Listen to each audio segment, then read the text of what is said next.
केंद्रीय स्वास्थ्य एवं परिवार कल्याण तथा रसायन एवं उर्वरक मंत्री माननीय श्री जगत प्रकाश नड्डा जी, पश्चिम बंगाल के मुख्यमंत्री माननीय श्री शुवेंदु अधिकारी जी, स्वास्थ्य और परिवार कल्याण विभाग की सचिव श्रीमती पुण्य सलिला जी, पश्चिम बंगाल के मुख्य सचिव श्री मनोज कुमार अग्रवाल जी, नेशनल हेल्थ अथॉरिटी के सीईओ डॉक्टर सुनील बर्नवाल जी और पश्चिम बंगाल के स्वास्थ्य और परिवार कल्याण विभाग के प्रमुख सचिव श्री नारायण स्वरूप निगम जी, मंच के समक्ष उपस्थित सभी हमारे नेशनल हेल्थ अथॉरिटी और state health agency West Bengal के वरिष्ठ अधिकारीगण, आज पश्चिम बंगाल से हमारे बीच में आए हुए कई विशिष्ट अतिथिगण,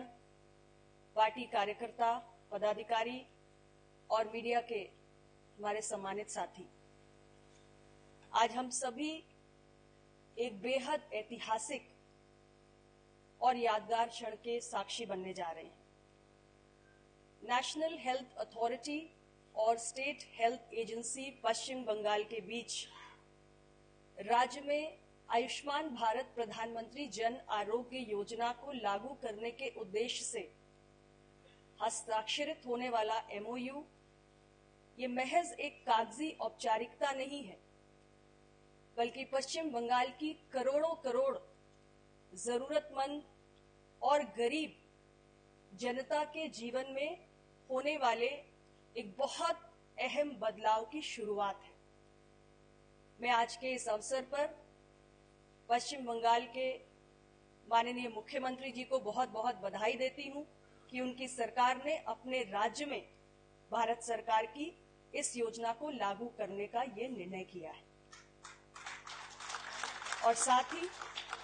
राज्य की जनता का भी अभिनंदन करती हूं कि अब उन्हें प्रधानमंत्री नरेंद्र मोदी जी के नेतृत्व वाली एनडीए सरकार के तहत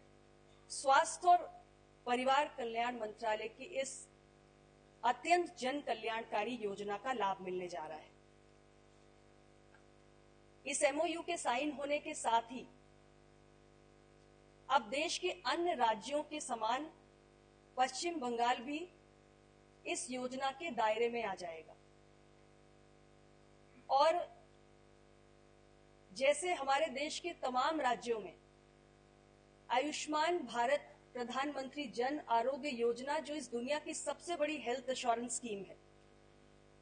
और उसके तहत आज 62 करोड़ लोग लाभान्वित हो रहे हैं, जिसमें न केवल हमारी सबसे निचली, सबसे गरीब, सबसे जरूरतमंद 40% आबादी सम्मिलित है, बल्कि देश के अंदर 70 वर्ष की उम्र से अधिक के सभी बुजुर्ग भी शामिल हैं और यहां तक कि इसकी जद में जो हमारे फ्रंटलाइन हेल्थ केयर वर्कर्स हैं, आशा, आंगनवाड़ी और सामाजिक रूप से असुरक्षित जो हमारे गिग वर्कर्स हैं, ये सभी लोग शामिल हैं और इन सबको 5 लाख रुपए के मुफ्त इलाज की सुविधा इस योजना के तहत दी जा रही है और एक बहुत बड़ा संबल इस योजना ने हमारे देश के इन 62 करोड़ लोगों को प्रदान किया है। मैं एक प्रसिद्ध मेडिकल जर्नल द लैंसेट के अध्ययन का उल्लेख करना चाहती हूं, जिसमें यह दर्शाया गया है कि कैसे आयुष्मान भारत प्रधानमंत्री जन आरोग्य योजना के लागू होने के उपरांत देश में गंभीर बीमारियों के इलाज और विशेषकर से कैंसर जैसी बीमारी के समय पर इलाज की जो टेंडेंसी है, जो मामले हैं, उसमें कई प्रतिशत की वृद्धि हो गई। आप यूं समझिए कि देश के अंदर बड़ी संख्या में ऐसे परिवार थे जो निम्न मध्यम वर्गीय परिवार हैं, मध्यम वर्गीय परिवार हैं। यदि किसी भी सदस्य को कोई गंभीर बीमारी हो जाती थी तो इलाज को टालने का काम वो परिवार करता था, क्योंकि उनकी जेब में पैसे नहीं होते थे। लेकिन आयुष्मान भारत प्रधानमंत्री जन आरोग्य योजना के लागू होने के उपरांत आज ऐसा कोई भी व्यक्ति, देश का कोई भी नागरिक जो इस योजना से लाभान्वित है और गंभीर बीमारी से पीड़ित है, वो समय रहते इलाज कराता है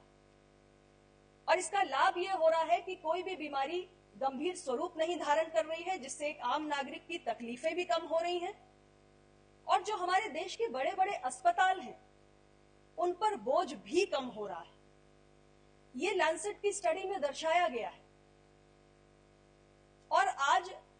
2018 में लागू होने के उपरांत इस देश के अंदर हम 44 करोड़ लोगों के आयुष्मान कार्ड बना चुके हैं। 12 करोड़ से ज्यादा लोग इस योजना के तहत हॉस्पिटलाइजेशन का, इलाज का लाभ भी ले चुके हैं। और मुझे ये कहते हुए बहुत खुशी है कि इन 12 करोड़ लोगों में लाभान्वित होने वाली 50% इस देश की नारी शक्ति है। और भारत सरकार ने इस योजना के तहत जितने भी ऑथराइज हॉस्पिटल एडमिशन्स हुए उनके लिए लगभग 2 लाख करोड़ की धनराशि का व्यय किया है। 1900 से अधिक medical procedures across 27 different specialities, ये सभी आज आयुष्मान भारत प्रधानमंत्री जन आरोग्य योजना के तहत सम्मिलित है। और इतनी बड़ी योजना का लाभ बंगाल की जनता को मिलने जा रहा है।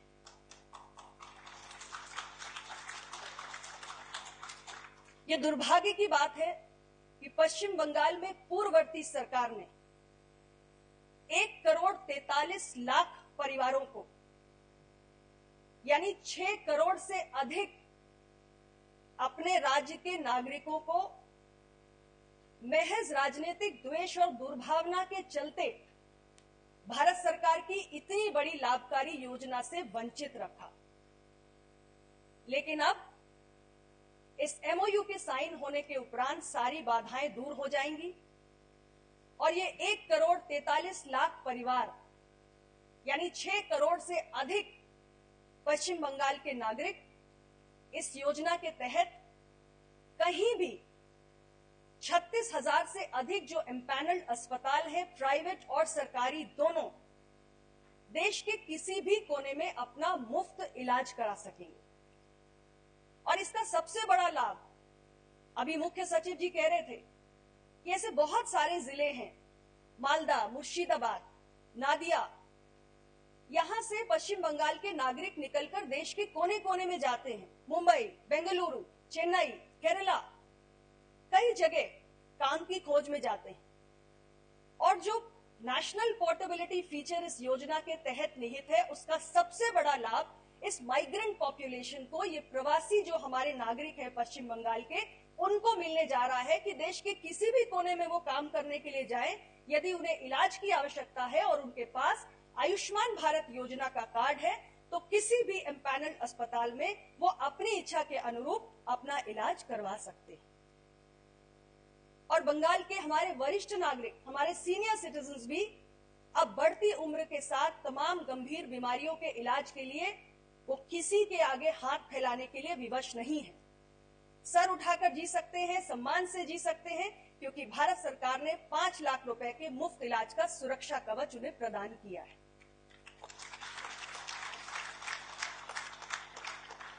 यहां मैं ये भी कहना चाहूंगी कि अगर हम केवल देश के पूर्वी और पूर्वोत्तर हिस्से की बात करें तो आयुष्मान भारत योजना के 62 करोड़ बेनिफिशियरी में लगभग 15.5 करोड़ का बेनिफिशियरी बेस केवल पूर्वी और पूर्वोत्तर क्षेत्र में है। और कोलकाता के पास एक बहुत बड़ा पोटेंशियल भी है और एक बहुत बड़ी अपॉर्चुनिटी, एक सुनहरा अवसर है कि इतने बड़े बेनिफिशियरी बेस के लिए एक मेडिकल सर्विसेज हब के रूप में उभर सकता है। पश्चिम बंगाल के तमाम गवर्नमेंट हॉस्पिटल्स के पास एक बहुत सुनहरा अवसर है कि इस पूरे क्षेत्र के जो हमारे पात्र मरीज हैं उनका इलाज करके भारत सरकार से अतिरिक्त धनराशि प्राप्त कर सकते हैं, जिससे वो अपने पब्लिक हेल्थ इंफ्रास्ट्रक्चर को पहले से कहीं अधिक सुदृढ़ भी कर सकते हैं। तो ये एक ऐसी योजना है जिसमें पश्चिम बंगाल की महान जनता का कल्याण निहित है। और मैं आप सभी को यही कहना चाहती हूं कि भारत सरकार आज सिर्फ एक ही नीति पर काम कर रही है और वो नीति है leaving no one behind, universal health coverage. ये हमारा कमिटमेंट है। देश के हर एक नागरिक को गुणवत्तापूर्ण और किफायती स्वास्थ्य सेवा समय पर उपलब्ध कराना, ये हमारे लिए कोई कागजी विषय नहीं है, बल्कि ये हमारा मॉरल कमिटमेंट है। और आज प्रधानमंत्री नरेंद्र मोदी जी के नेतृत्व वाली सरकार